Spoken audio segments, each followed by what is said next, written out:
Bonjour à tous, aujourd'hui présentation du kit Coolfire Z50.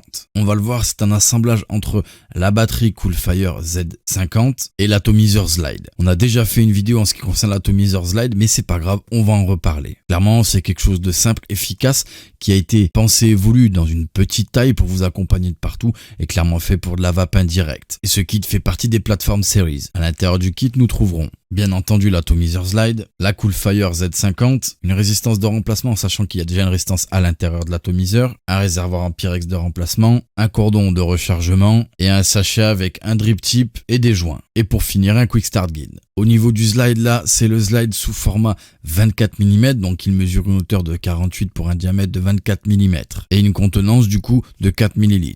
Au sommet ici, nous avons le drip tip 510, on le voit avec un surplus qui nous empêche ici, quand le drip tip est monté, d'ouvrir le top cap. Il faudra ici enlever le drip tip et venir pousser le top cap pour effectuer le remplissage. À la base de l'atto, nous avons la connexion type 510. Ici, nous avons la bague d'arrivée d'air que nous pourrons faire varier de gauche à droite pour plus ou moins obstruer et ouvrir les arrivées d'air. On le voit, il y a plein de petits trous et donc peut avoir quelque chose de très serré jusqu'à quelque chose d'un petit peu ouvert. Ici, je vais pouvoir bien entendu saisir la bague et la dévisser, ce qui me laissera apparaître et en tout cas me donnera accès bien évidemment à la résistance comme d'habitude. Je viens ici saisir ma résistance et comme vous pouvez le voir, il y a au niveau de la résistance deux côtés plats et ici j'ai deux surplus métalliques plats. Il y a donc un sens pour mettre ma résistance. On le voit au fond, il y a un joint qui vient faire l'étanchéité au niveau de la résistance. Ici, j'ouvre mon top cap, je viens saisir mon top cap et je viens le dévisser, ce qui tout simplement me donne accès ici au réservoir en Pyrex si je souhaite le changer. Ici, je viens remonter mon top cap et quand je voudrais faire la mise en route, je vais venir ici saisir une résistance. Je vais mettre ici au niveau de la cheminée plusieurs gouttes au niveau du coton.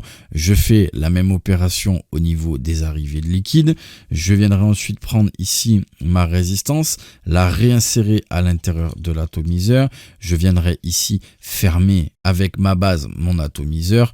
Je viendrai ensuite ouvrir et ici remplir mon réservoir. Une fois mon réservoir rempli, je n'aurai plus qu'à mettre mon drip tip et bien entendu nous vous conseillons d'attendre bien 5 minutes que la résistance soit correctement imbibée. Au niveau de la Coolfire Z50, elle mesure une hauteur approximative de 69 mm pour une largeur au plus large de 33 mm et une épaisseur au plus épais de 25 mm.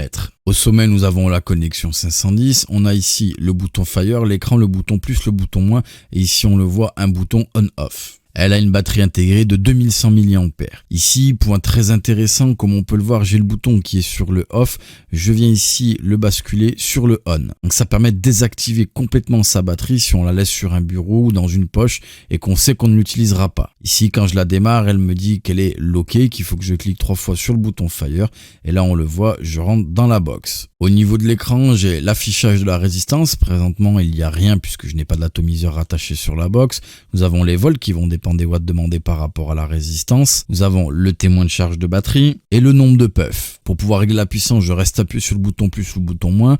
On le voit, les watts se mettent à clignoter et là, je vais pouvoir régler ma puissance. En termes de puissance, elle est réglable entre 6 et 50 watts. Ici, je suis en mode watt. Si j'appuie sur le bouton Fire et le bouton moins en même temps, je reste appuyé. Je vais basculer en mode volt, soit en mode tension. Si j'appuie sur les deux boutons plus et moins en même temps que je reste appuyé, ça me donne mon nombre de puffs. Et ici, si je reste appuyé plus longtemps, ça va me servir tout simplement à changer l'orientation de l'écran.